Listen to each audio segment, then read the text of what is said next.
Okay, kinetic and gravitational potential energy, part 3.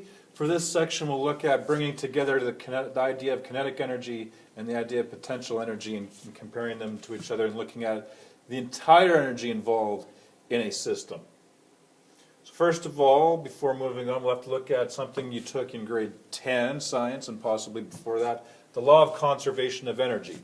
In a closed system, so a system that's not allowed to have anything enter it or exit it, energy cannot be created or destroyed, it only changes form. And we're going to look at, make it simplified and look at going from kinetic to potential or vice versa.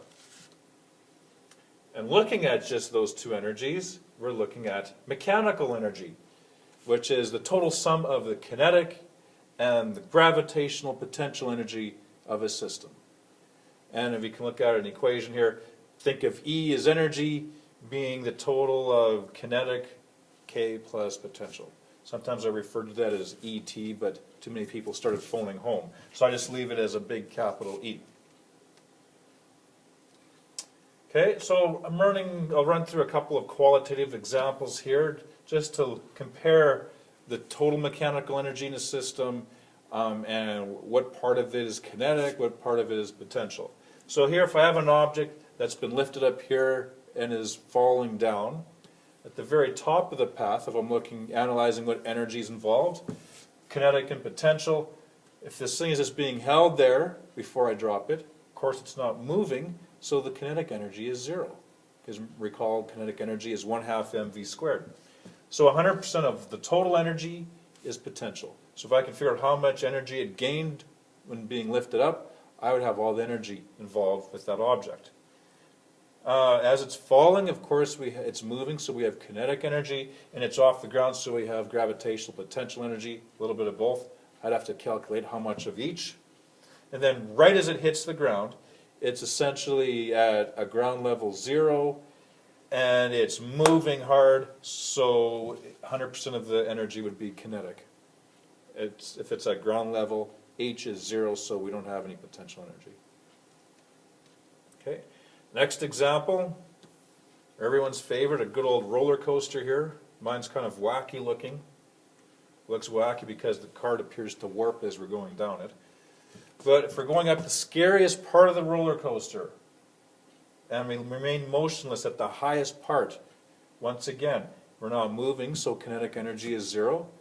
All of the energy is gravitational potential energy. So I can figure out all the energy involved there by figuring out the gravitational potential energy. Of course, going down the roller coaster, I have both. It's moving, so I have kinetic. It's off the ground level, so I have potential. Then when it gets here, which is ground level, the H is 0, so U is 0. So all of the energy is in terms of kinetic energy. So I'm simplifying the roller coaster example because, of course, we know there's also other energies involved, heat and sound. But if I simplify it, assume it's frictionless, we'd have the relationship between those two types of energy, kinetic and potential. And what else do I have? I have also you can think of this as a pendulum or a wrecking ball. It's hanging here from the ceiling, taking it, moving it up to the side, moving it a certain vertical height. Holding it there, it's motionless, therefore kinetic energy would be 0. All of the energy would be stored energy in terms of being lifted off the ground. Let it go, there's kinetic and potential energy, so the total energy is made up of both of those. At the bottom here, it's as far down as it'll go, so the height is 0, so all of the energy is kinetic.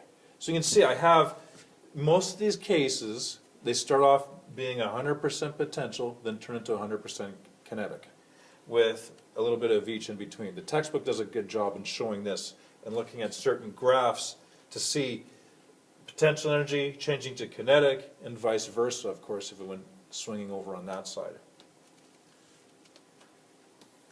Okay, the final thing for this segment I'd like to look at, of course, you can see that there's energy transformations happening here.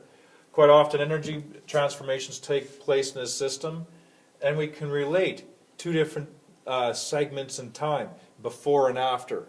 So if I look at this, the total energy before a transformation is equal to the total energy after the transformation. And of course this is due to the law of conservation of energy.